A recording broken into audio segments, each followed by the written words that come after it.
चला लक्ष द्या. आपलं जे एसपीतलं पहिलं चॅप्टर आहे त्याचं नाव आहे कॉर्पोरेट फायनान्स. मला आधी फायनान्स म्हणजे काय ते सांगाल. तुम्हाला जे वाटेल ते सांगा की फायनान्स म्हणजे काय असतं. एखाद्या बिझनेसचं नाव सांगितलं तरी चालेल की ज्याच्या नावात फायनान्स शब्द येतो. महिंद्रा फायनान्स काय करतं? महिंद्रा फायनान्स लोन देतं. लोन देतं म्हणजे जर समजा आपल्याला पैसा पाहिजे असेल टू रन द बिझनेस, तर तो जो काही पैसा आपल्याला रिक्वायर्ड असतो त्याला आपण फायनान्स असं म्हणतो. बरोबर की नाही? मग तुम्ही दोन प्रकारे तो पैसा आणू शकतात. एक तर इंटरनल सोर्स मधून किंवा एक्सटर्नल सोर्स मधून. जर मी माझेच पैसे बिझनेसमध्ये गुंतवले तर तो झाला इंटरनल फायनान्स, आणि जर मी बाहेरून कोणाकडनं लोन घेतलं तर तो झाला एक्सटर्नल फायनान्स. मग what is corporate finance? Corporate म्हणजे कंपनीला लागणारा जो पैसा आहे त्याला आपण कॉर्पोरेट फायनान्स असं म्हणतात. बरोबर आहे की नाही? काय बोर्डवरती डेफिनेशन चेक करा. Corporate finance deals with the rising and using of finance by a corporation. एक सेकंड.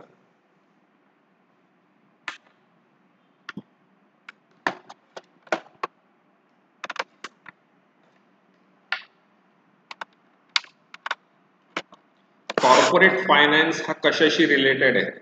तर काय म्हटलंय त्यांनी? Corporate finance deals with the raising and using of finance by a corporation. याच्यात दोन शब्द आहेत, रायझिंग आणि युझिंग. पण रायझिंग म्हणजे आणणे आणि युझिंग म्हणजे वापरणं. लोन घेणं महत्वाचं आहे का लोन तुम्ही कुठल्या कारणासाठी वापरतात ते महत्वाचं आहे? म्हणून नुसतं रायझिंग इम्पॉर्टंट नाहीये तर युझिंग पण इम्पॉर्टंट आहे, हे लक्षात ठेवा. It deals with financing the activities of the corporation, capital structuring and making investment decision. हा जो कॉर्पोरेट फायनान्स आहे याचं घेणं देणं किती गोष्टींसाठी आहे? तर याचं घेणं देणं आहे financing the activities of the corporation. Activities of the corporation. एखादी संस्था दररोज काय काम करते? तर परचेस आणि सेल करते, त्याच्या स्टाफचं पेमेंट करते, वेगवेगळे खर्च करते. त्याच्यासाठी पण फायनान्स लागतो का नाही लागत? लागतो ना. उदाहरणार्थ माझेत ना काही सातपूर अंबड MIDC मधले काही कंपनीवाले मित्र आहेत, ते ना महिंद्रा अँड महिंद्राला माल सप्लाय करतात. महिंद्रा अँड महिंद्राला माल सप्लाय केला की महिंद्रा त्यांना 2 महिन्याची उधारी देते. म्हणजे आज माल दिला की महिंद्रा पेमेंट कधी करतो? 2 महिन्यांनी. पण मग डेली एक्सपेंडिचर साठी पैसा लागेल का नाही? मग तेवढ्यासाठी त्यांना कशाची गरज पडेल? फायनान्सची. अजून कॅपिटल स्ट्रक्चरिंग साठी. व्हॉट इज कॅपिटल स्ट्रक्चरिंग ते आपण पुढे पाहणार आहे. आणि making investment decision. Investment decision साठी पण आपल्याला कॉर्पोरेट फायनान्सची गरज पडत आहे. Henry Hoagland expressed the view that corporate finance deals primarily with the acquisition and use of capital by business corporation. हा जो हेनरी हॉगलँड आहे याच्या म्हणण्यानुसार कॉर्पोरेट फायनान्स मुख्य काय काम करतं? तर हेनरी हॉगलँडच्या म्हणण्यानुसार कॉर्पोरेट फायनान्सचं मुख्य काम आहे ऍक्विजिशन आणि यूज ऑफ कॅपिटल. हे कॉर्पोरेट फायनान्सचं मुख्य काम आहे असं हेनरी हॉगलँडचं म्हणणं आहे. म्हणजे याची डेफिनेशन तेच सांगते की तुम्ही पैसा कुठून आणला आणि तुम्ही पैसा कसा वापरताय. That is corporate finance. The term corporate finance also include. याच्यात काय काय येतं? याच्यामध्ये येतं financial planning, study of capital market, money market and share market. हे सुद्धा कॉर्पोरेट फायनान्स मध्ये येतं. What is mean by financial planning? आपण एखाद्या शेतकऱ्याचं उदाहरण घेऊ किंवा माझं क्लासवाल्याचं उदाहरण घेऊ. आमचे 2 महिने क्लासेस बंद असतात, पण खर्च बंद असतात का खर्च सुरू असतात? कसं काय? बँकेचा हप्ता सुरू असेल, घर खर्च सुरू असेल, आजारपण असणार आहे, सगळंच असणार आहे. बरं, कंपनीच्या बाबतही असंच होऊ शकतं का? तेजी आणि मंदीचा कालावधी असू शकतो का? तेजी आणि मंदी म्हणजे कसं? तेजी म्हणजे धंदा जोरात आहे, मंदी म्हणजे धंदा ठप्प आहे सध्या. दुकानदार लोक पण म्हणतात सध्या धंदाच नाही हो. म्हणतात ना, असं ऐकलं असेल. सध्या धंदाच नाहीये, पण मग खर्च असतात का नसतात? असतातच ना. मग त्या खर्चांसाठी आपल्याकडे काही तरतुदी पहिल्यापासून पाहिजे, त्याचं नियोजन पाहिजे, हो का नाही? मग दॅट इज फायनान्शियल प्लॅनिंग. अजून स्टडी ऑफ कॅपिटल मार्केट आणि शेअर मार्केट म्हणजे काय. आता तुम्हाला तर शेअर मार्केट तर माहिती आहे.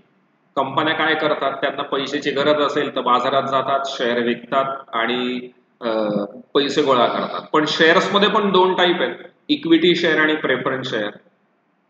कंपनीचं कुठलं कॅपिटल परमनंट असतं, इक्विटी का preference?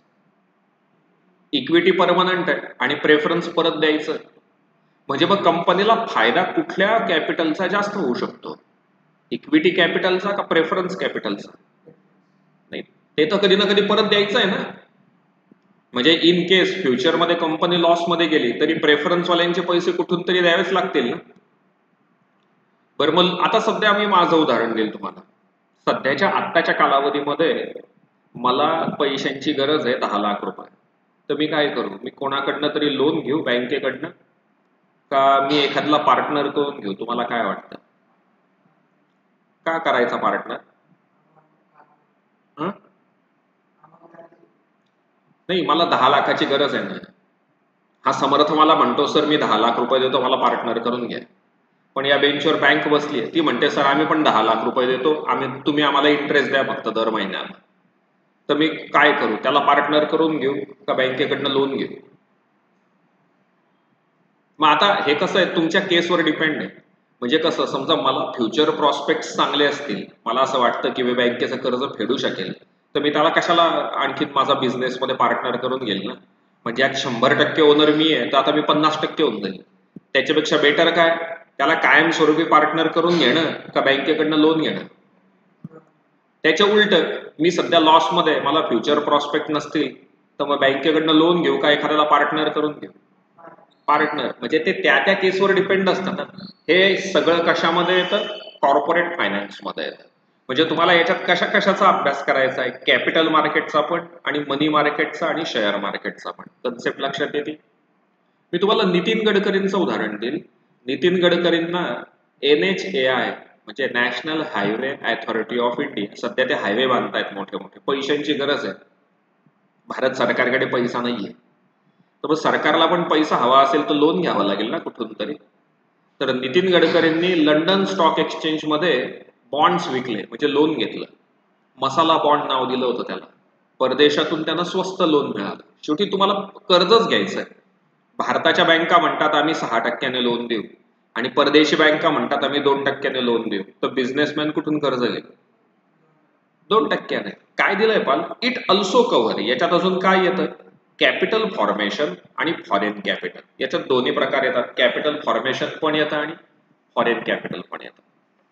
Even financial organisation and bank play vital role in corporate financing. Corporate financing मध्ये फायनान्शियल ऑर्गनायझेशन म्हणजे आर्थिक संस्था आणि बँका यांचा पण रोल खूप महत्वाचा आहे.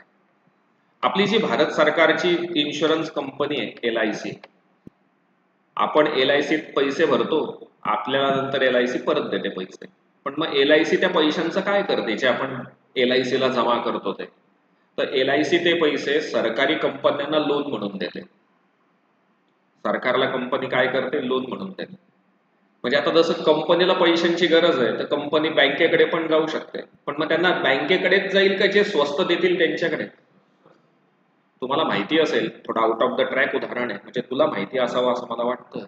जे शेतकरी आहेत ना, त्यांना नाबार्डकडून कर्ज मिळतं मोठ्या प्रमाणात. नाबार्डकडनं त्यांची ती एक संस्था आहे काहीतरी हॉर्टिकल्चरवाल्यांची, त्यांना शेतीसाठी कर्ज मिळतं. मग आता अशा प्रकारचा कर्ज पुरवठा करणाऱ्या पण आर्थिक संस्था असतात की त्यांचं उद्दिष्टच कर्ज पुरवठा करणं आहे. तर ह्या संस्थांचा सुद्धा कॉर्पोरेट फायनान्समध्ये एक महत्वाचा रोल आहे. थोडक्यात इथपर्यंत आपण काय पाहिलं, कॉर्पोरेट फायनान्स म्हणजे काय असतं, पैसा मिळवणे आणि पैसा वापरणे या दोन गोष्टी त्याच्यात येतात, बरोबर. बरं, पैसा कशासाठी पाहिजे, फक्त ऍसेटसाठी का डे टू डे एक्सपेन्सेस साठी पण? डे टू डे एक्सपेन्सेस साठी पण. मग हे सगळं मिळून काय पाल बोर्डवरती, हे सगळं मिळून काय काय होतं, द फायनान्स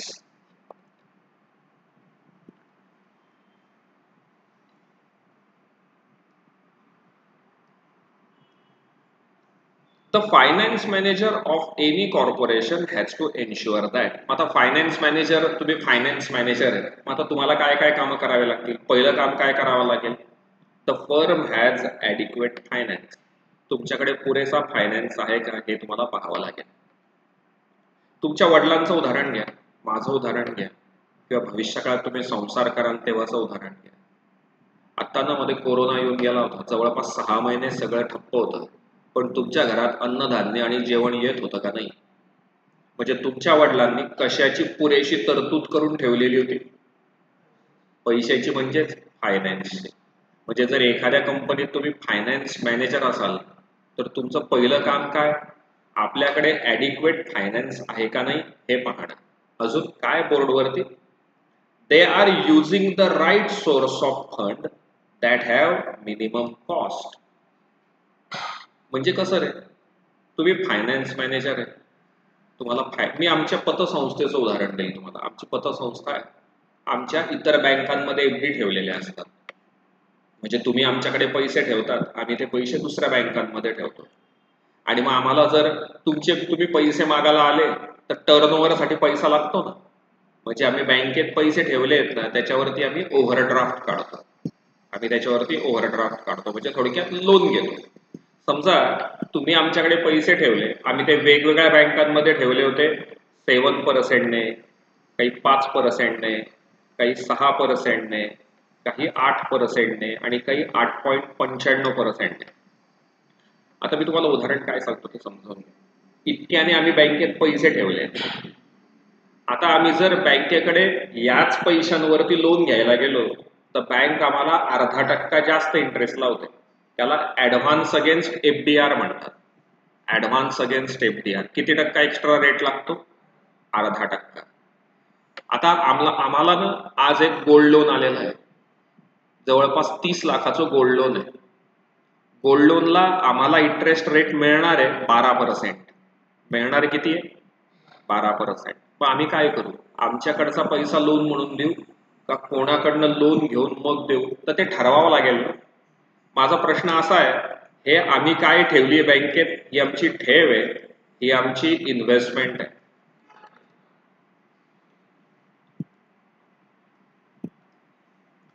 मला सांगायचं होतं केव्हा, दिसत नाही असं.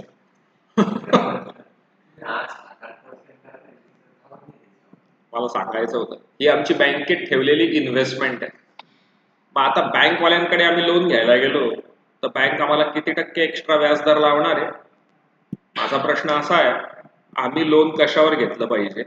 पहिल्यावर, दुसऱ्यावर, तिसऱ्यावर, चौथ्यावर का 5व्यावर? आम्ही लोन दिलं तर आम्हाला 12% मिळणार आहे. आम्ही ज्या बँकेत एफडी ठेवल्या आहेत हे त्याचे व्याजदर आहेत. आम्ही कशावर पण लोन घेऊ शकतो, कशावर पण. बँक प्रत्येक वेळी किती व्याजदर एक्स्ट्रा लावणार आहे? 0.5%. मग विचार करून सांगा, मी कुठल्या एफडी वरती व्याज घेतलं पाहिजे, कर्ज घेतलं पाहिजे कमी याच्यावरती? म्हणजे 5% वरती ना. म्हणजे मला किती टक्क्याने पैसे द्यावे लागतील? 5.5%. मला मिळतील कितीने? 12ने. म्हणजे माझा जास्तीत जास्त फायदा होईल. हा जॉब कोणाचा? फायनान्स मॅनेजरचा. ही लाईन काय होती पण? They are using the right source of fund. तुम्ही योग्य पैसा वापरला. कुठला? That have minimum cost. तुमच्याकडे कमीत कमी खर्च असेल असा पैसा तुम्ही वापरतायत का नाही हे पाहणं, हे सुद्धा कोणाचा जॉब आहे? मॅनेजरचा. अजून त्याचा काय जॉब आहे? The firm utilises raised fund effectively. तुम्ही जो लोन घेतलेला आहे, तुम्ही जो कर्ज घेतलेला आहे, त्याचा वापर तुम्ही पुरेपूर करत आहात का नाही हे सुद्धा पाहणं, हे फायनान्स मॅनेजरचं काम आहे. तुम्हाला एक धंद्याची पॉलिसी सांगतो. घर चालवायचं असेल तर सेव्हिंग मधून चालवायचं, आणि धंदा करायचा असेल तर कर्ज कडून करायचा. अशी धंद्याची पॉलिसी आहे.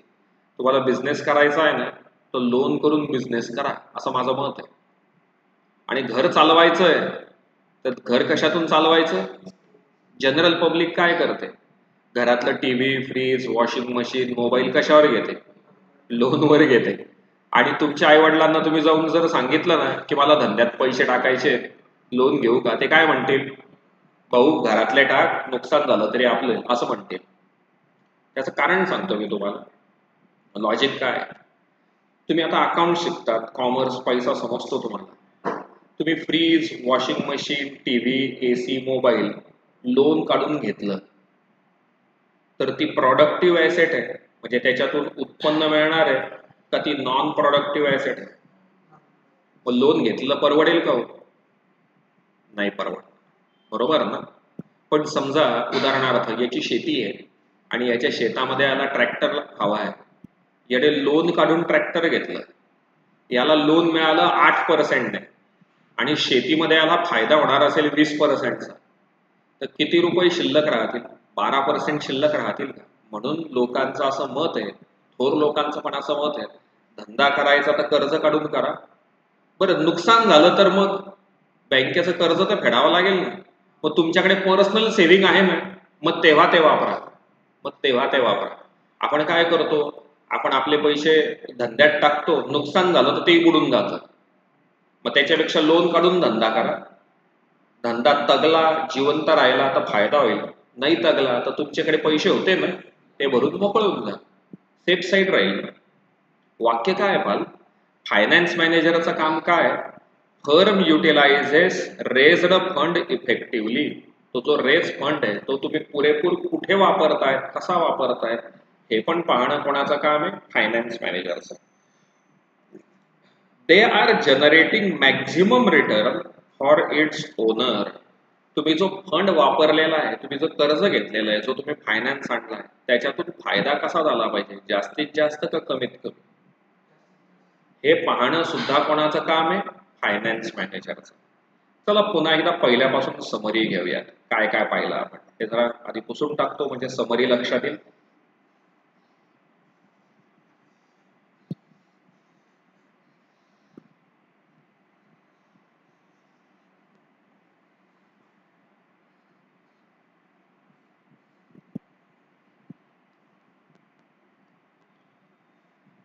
कॉर्पोरेट फायनान्स म्हणजे काय?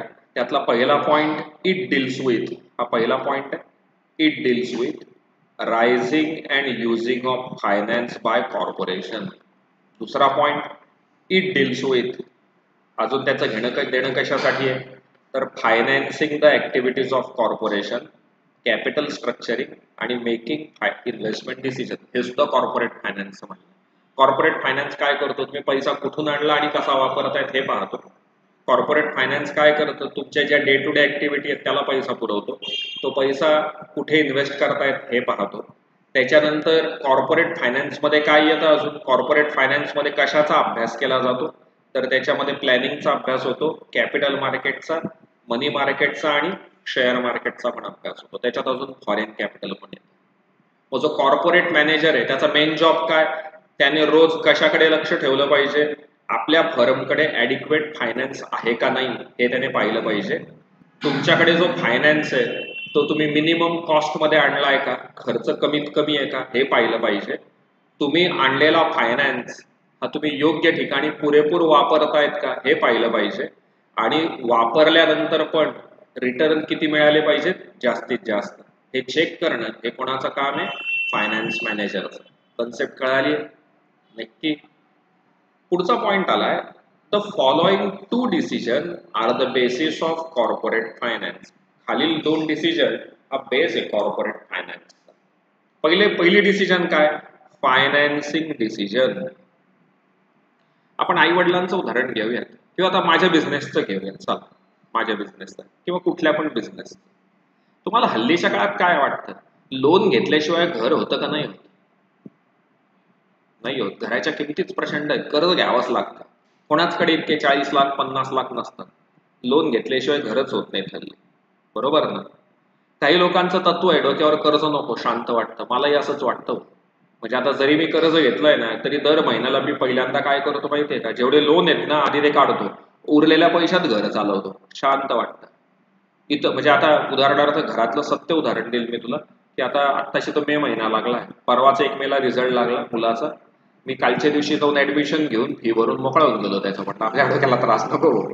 2 मेला लगेच गेलो, बायकोला पाठवलं, तिला म्हटलं जाय फी किती विचार, वर्षभराची फी भरून मोकळं करून टाकला विषय. का बरं माहितीये का? धंदा आहे.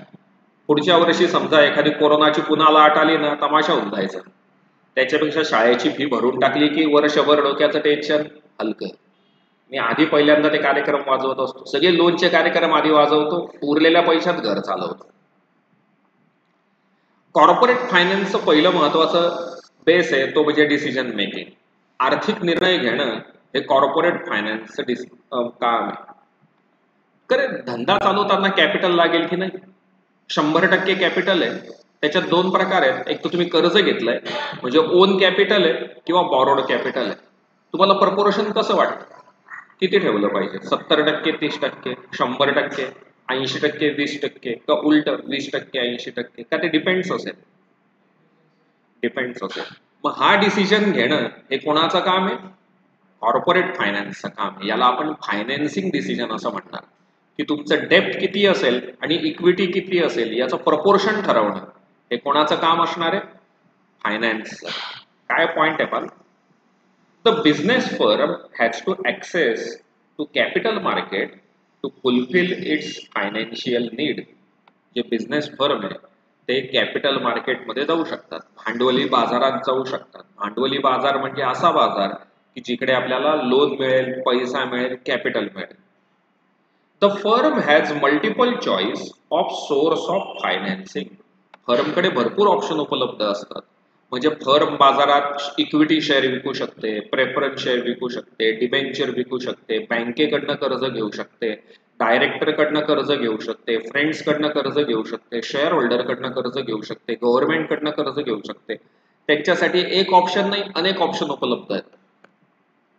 The firm can choose whether it want to raise equity share capital or debt capital. Firm मग ठरवतं की आपल्याला इक्विटी शेअर कॅपिटल घ्यायचं आहे का डेप्ट कॅपिटल म्हणजे लोन घ्यायचं आहे कोणाकडलं. Firm can even option for bank loan, public deposit, debenture etcetera to raise fund. The finance manager ensure that firm is well capitalised, that is they have right amount of capital and that the firm has right combination of debt and equity. हे पाहणं हे कोणाचं काम आहे? Finance मॅनेजरचं काम आहे की आपल्या फर्मकडे पुरेसा प्रमाणात पैसा उपलब्ध आहे का आणि असल्यास त्याचं प्रमाण किती आहे? डेप्टचं आणि इक्विटीचं. डेप्ट म्हणजे कर्ज आणि इक्विटी म्हणजे आपला स्वतःचा पैसा, याचं प्रमाण किती आहे हे ठरवणं सुद्धा कोणाचं काम आहे? फायनान्स मॅनेजरचं काम आहे किंवा कॉर्पोरेट फायनान्सचं काम आहे. मी तुम्हाला एक थोडंसं वेगळं उदाहरण विचारेल. शेअर मार्केटमध्ये एक कंपनी आलेली आहे की जी बाजारात शेअर्स विकणार आहे. तिने तुम्हाला इन्व्हिटेशन दिलंय, please purchase, if you want to purchase the shares of company apply us. मग ती कंपनी त्या पैशाचं काय करेल हे तुम्ही त्यांना विचारणार का नाव पाहून शेअर्स घेऊन टाकणार? विचारणार ना. मग समजा त्या कंपनीने तुला असं सांगितलं की मी तुझ्या पैशाचा वापर कंपनी एक्सपांड करण्यासाठी करणार आहे, प्लांट अँड मशिनरी घेणार आहे, फॅक्टरी बांधणार आहे वगैरे वगैरे. आणि दुसरा ऑप्शन, कंपनी म्हणते मी माझ्या आधीचे कर्ज फेडणार आहे, हा दुसरा ऑप्शन. तर तुला काय वाटतं दोन पैकी कुठल्या कंपनीमध्ये पैसे इन्व्हेस्ट केलेले बेटर राहतील? पहिल्या की जी एक्सपांड करणार आहे तिथे, का दुसऱ्या की जी आधीचे कर्ज फेडणार आहे तिथे? आधीचे कर्ज फेडणारी तिथे. मी म्हणेल पहिल्या की जी कंपनी एक्सपान्शन करणार आहे तिथे. म्हणजे तुझ्याकडनं कर्ज घ्यायचं आणि आधीचं कर्ज फेडायचं, म्हणजे तुझी टोपी त्याला घालायची आणि त्याची टोपी तुला घालायची, असंच झालं ना. मग हे पाहणं हे कोणाचं काम असतं? कॉर्पोरेट फायनान्सचं काम असतं. की कॉर्पोरेट फायनान्स ठरवतं कोणाकडनं किती पैसा घ्यायचा, त्याचा वापर कुठे करायचा, डेप्ट किती ठेवायची आणि इक्विटी किती ठेवायची हे ठरवणं, म्हणजे डिसिजन घेणं, आर्थिक निर्णय घेणं हे काम कोणाचं? कॉर्पोरेट फायनान्सचं काम. समजलाय पॉइंट? एक नेक्स्ट पॉइंट घेऊया आणि मग आज आपण थांबू. उद्यापासून मग जरा व्यवस्थित कंटिन्यू करूया. कॅपिटल मार्केट म्हणजे काय? Capital market is a market for long term डेप्ट इन्स्ट्रुमेंट. इन्स्ट्रुमेंटचा अर्थ या ठिकाणी आपल्याला डॉक्युमेंट लावायचा आहे. इन्स्ट्रुमेंट म्हणजेच काय? डॉक्युमेंट्स. डॉक्युमेंट्स म्हणजे काय? पुढे येणार आहे या चॅप्टरला डिबेंचर, बॉन्ड्स वगैरे. तुम्ही नाव ऐकलंय का? बॉन्ड, गव्हर्नमेंट बॉन्ड असतात, सिक्युरिटीज असतात. फायनल अकाउंटला हा शब्द आला असेल कधीतरी. कर्ज रोखे म्हणतात त्याला इन्स्ट्रुमेंट म्हणतात. आणि equity share in this market equity and डेप्ट instrument are issued and traded. Capital मार्केटमध्ये इक्विटी आणि डेप्ट इन्स्ट्रुमेंटचं खरेदी विक्री होते. थोडक्यात सोप्या शब्दात शेअर बाजार आपण म्हणूया. कॉर्पोरेट फायनान्सचा दुसरा बेस आहे इन्व्हेस्टमेंट डिसिजन. इन्व्हेस्टमेंट करणं हे सुद्धा त्यांचं काम. मला वाटतं याचं एक्सप्लेनेशन मला तुमच्याकडनं एक्सपेक्टेड आहे, म्हणजे माझ्याही लक्षात येईल इन्व्हेस्टमेंट डिसिजन म्हणजे काय असू शकतं. तुम्ही फायनान्स मॅनेजर आहात, तुमच्याकडे कॉर्पोरेट फायनान्सची जबाबदारी आहे. तुमचे दोन कामं आहेत, एक फायनान्स डिसिजन घेणं, ते मी एक्सप्लेन केलं, आणि दुसरा डिसिजन आहे इन्व्हेस्टमेंट. हे तुम्ही मला एक्सप्लेन करणार आहे की इन्व्हेस्टमेंट डिसिजन म्हणजे काय काम करत असतील ते लोक, कुठे इन्व्हेस्ट करायचं. पण मग कुठे इन्व्हेस्ट करायचं हे कसं ठरवायचं, बेस काय ठेवाल त्याच्या मागे. जास्तीत जास्त प्रॉफिट झाला पाहिजे, याला आपण इन्व्हेस्टमेंट डिसिजन असं म्हणणार. काय दिलंय पण, once the business firm has gained access to capital, एकदा तुम्हाला कॅपिटल मिळालं, the finance manager has to take decision regarding the use of fund in systematic manner so that it will bring maximum return for its owner. Finance मॅनेजरने कशाचा decision घ्यायचा आहे, use of फंडचा decision घ्यायचा आहे in systematic manner so that it will bring maximum return to owner. बरोबर. For this एवढ्यासाठी त्याला काय करावं लागेल. मी आता थोड्या वेळापूर्वी ट्रॅक्टरचं उदाहरण दिलं होतं. शेतातून फायदा होणारे 20% आणि ट्रॅक्टरसाठी कर्ज मिळतंय 12%, तर कर्ज घेतलेलं चालेल का. प्रॉफिट किती टक्के होणार आहे, 20%. लोन कितीला मिळतंय, तर कर्ज घेतलेलं चालेल का. आमच्या पतसंस्थेतलं पुन्हा उदाहरण देतो. आमच्या पतसंस्थेमध्ये गोल्ड लोन करतात. हे सोनार लोक आहेत ना सराफ बाजारातले, त्यांचे भरपूर गोल्ड लोन असतात आमच्याकडे. हे लोक काय करतात, जे अशिक्षित लोक असतात, खेडूत, की ज्यांना बँकिंगची भीती वाटते, ते लोक त्यांच्याकडे जातात आणि व्याजाने पैसे घेतात, 2%, 3%, 4%. तो सोनार काय म्हणतो, भाऊ काहीतरी सिक्युरिटी ठेव माझ्याकडे. समजा तू सोनार आहे मग आणि मला लोन हवं आहे, तर मी तुमच्याकडे 1 लाख रुपये ठेवतो. तुम्ही मला व्याजदर सांगतात 2%, आपण 2% घेऊयात. तुम्ही मला व्याजदर किती सांगतात, 2%. 2% म्हणजे एका महिन्याचे 2%, बरं का. म्हणजे एका वर्षाचे किती झाले, 24%. मग हो ठीक आहे, द्या मला पैसे द्या. मग तो सोनार काय करतो, तो त्याला सांगतो थांब 10 मिनिटं मी घेऊन आलो पैसे. मग सोनार ते सोनं घेऊन आमच्या पतसंस्थेत येतो आणि त्याच्या नावाने लोन करतो. कोणाच्या नावाने, स्वतःच्या नावाने. आता आमची तर लिगल बँक आहे, आम्ही त्याला किती टक्क्याने लोन देतो. आता समजा तुम्ही तो सोनार आहे, तू ते पैसे आणून माझ्याकडे ठेवले 12%ने, मी तुला पैसे देतो, तू 10 मिनिटांनी दुकानात जातो, त्याचे त्याला पैसे देऊन टाकतो. ती व्यक्ती तुला किती टक्के रिटर्न देणार आहे, 24, आणि तू मला देणार किती आहे, वरच्यावर 12% सुटले ना. बरोबर.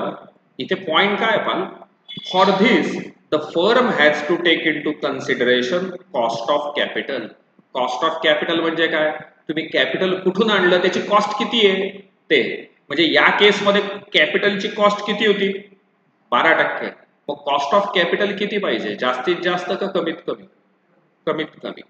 Once they know the cost of capital, firm can deploy or use the fund in such a way that return are more than cost of capital. एकदा तुम्हाला कॉस्ट ऑफ कॅपिटल समजली की मग तुम्हाला ठरवता येईल की तो पैसा कुठे इन्व्हेस्ट करायचा, की जेणेकरून फायदा कॉस्ट ऑफ कॅपिटल पेक्षा काय व्हायला पाहिजे, जास्त.